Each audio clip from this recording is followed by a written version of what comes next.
So hello everyone and welcome to the greenhouse. Today I'm post night shift, which is why I'm staying in here and I'm not heading down the plot. It's also not that great weather outside. So what I thought I'd do is I'd get some seeds started off. At the moment we're quite minimal to what I've planted.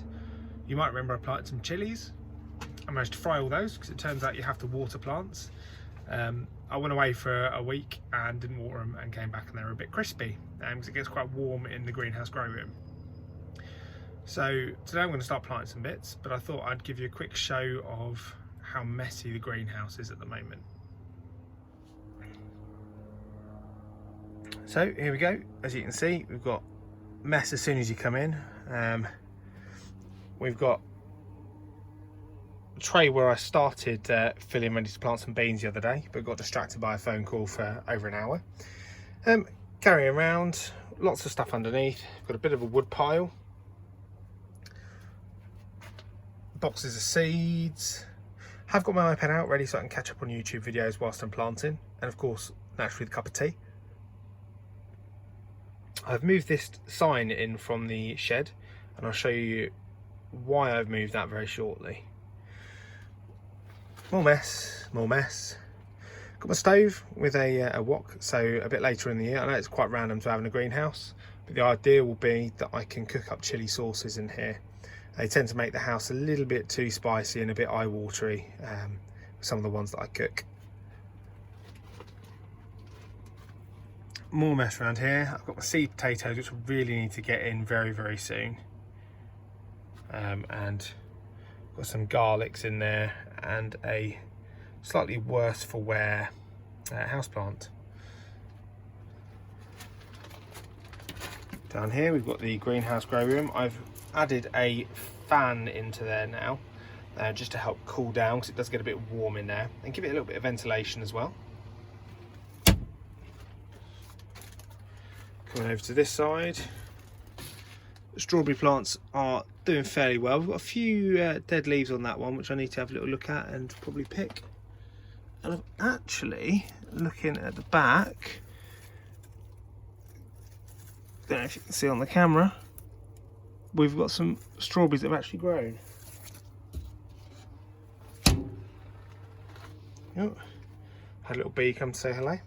Now the big problem we've got in here at the moment is we've got stuff everywhere on the floor.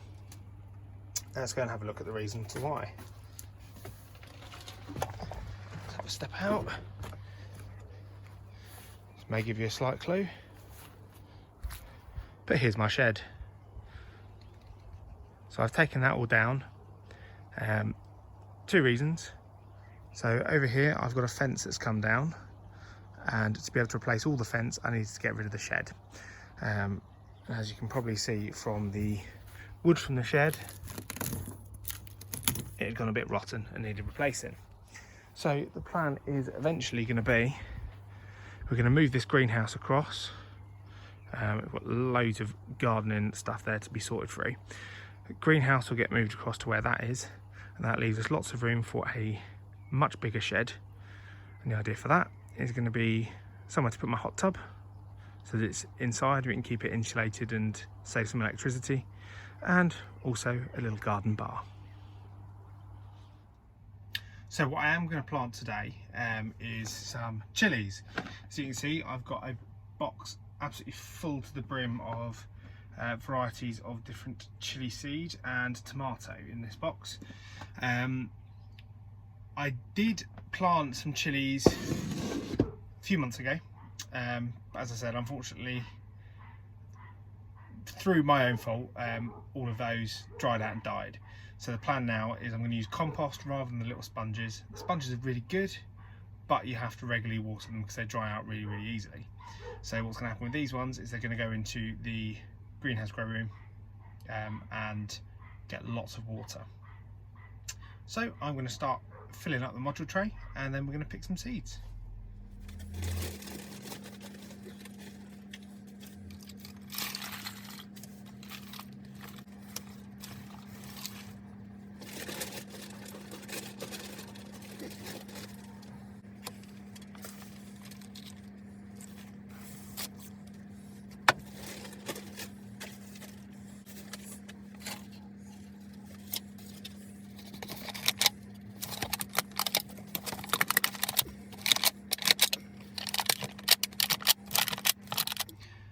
So as it's now a little bit later in the year, I need to be a little bit more picky about what chilies I do plant.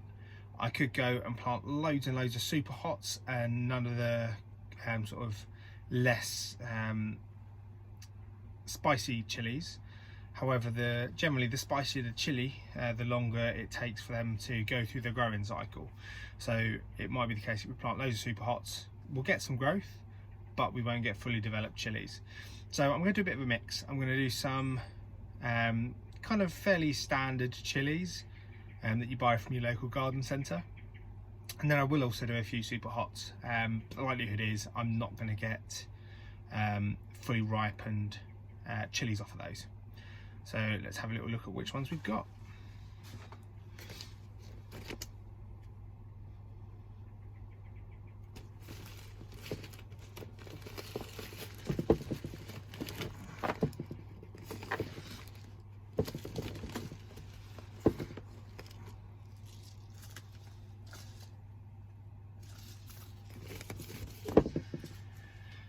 So first couple to start off with.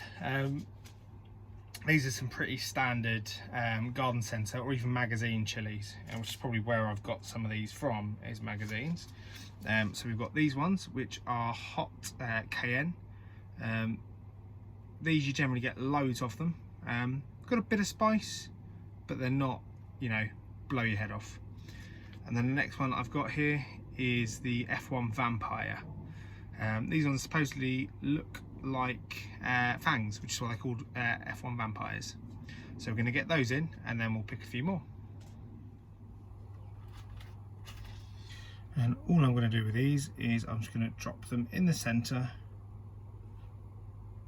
of each one of the modules.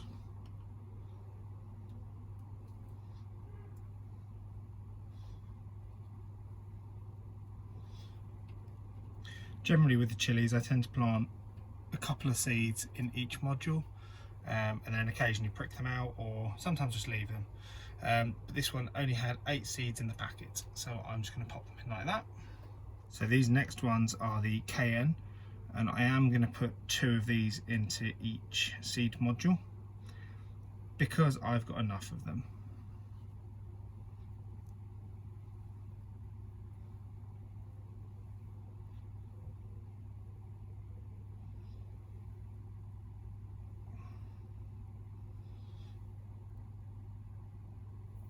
There we go. So that's 2 of each of those in. And for those of you that haven't seen this, the way that I record where the chili seeds are in here, as you can see, I've labelled module tray 1 at the end, and then each row I have a number, and then I record that in this little book that I've got. I've probably still got all the labels from last year in there. So as you can see, I'll literally just go through and label what each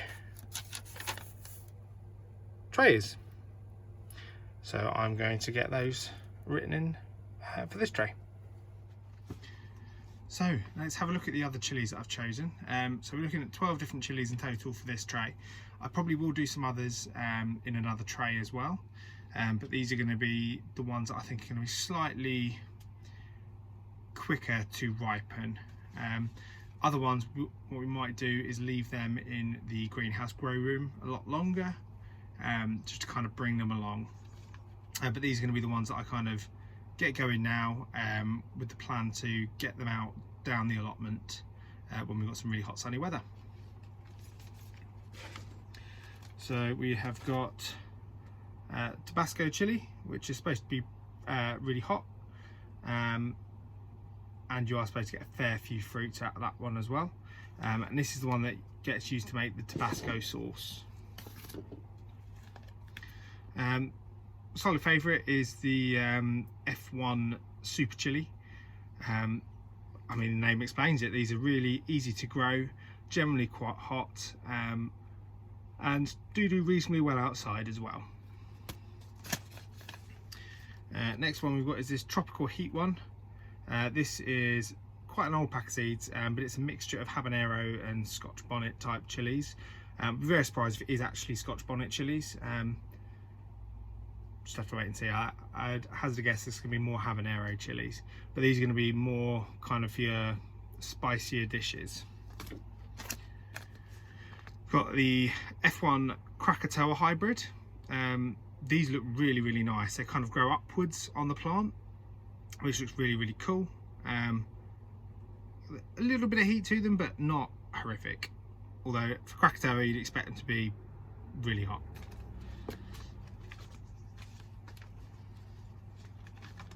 Got these ones, which are Bishop Crown, as you can see from the picture. They're called that because they look a bit like a bishop's hat. I've had these before. They're not horrifically hot, but quite tasty. We've got these, the chocolate habanero. Again, it's habanero, but it comes in a brown colour. We've got the Jamaican Rosso, which again is similar to a habanero type chili, so it's fairly hot. We've got these ones, which are quite small, pointy little chilies. These ones are the Mexico chili. Again, a little bit hot. We've got the pepperoni Cancun, which are like little round type chilies. Again, fairly hot, but not too hot.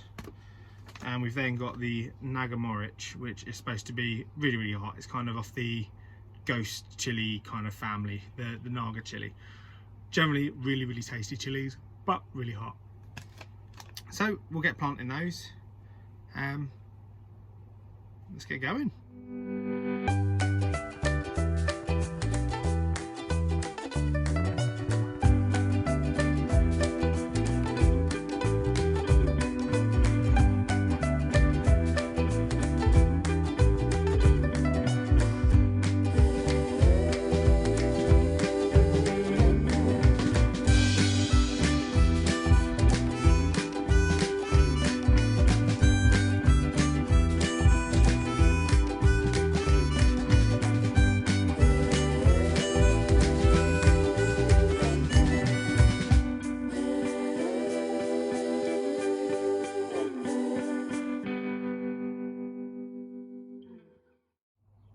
So there we go, that is those all planted.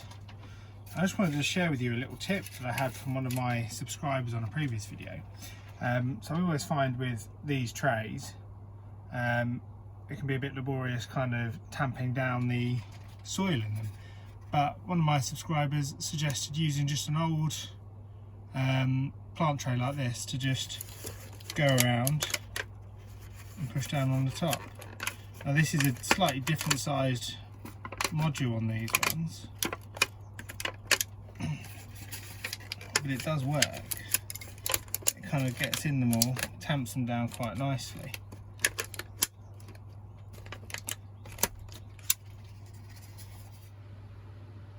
So just to show you where these chilies are going to start their life off, we're in the greenhouse grow room.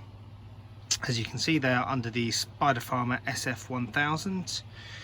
They have a fan next to them to A, provide ventilation, and B, to cool it down in here a little when it gets too hot. There's also a heater underneath, which is controlled in tandem with the fan, set to a temperature of 20 degrees. At the moment, it doesn't really require heating in here because the lights add the warmth, so we tend to have the ventilation running all the time in here as well. They are in a tray which has capillary matting. That capillary matting will be kept wet at all times. The idea being that I don't want these to dry out again. So there we go, that is my chilli seed planting attempt 2. So hopefully next time I'm planting chilli seeds, it will be additional chillies rather than replacement chillies. And that's going to be the end of my post night shift video. So if you've got any questions, pop them in the comments. Equally, suggestions, pop them in the comments. I find those really useful, and they're really useful for anyone else that has a little read of them as well. So as I say, that's all from me. So thank you for watching. Take care. Happy allotmenting.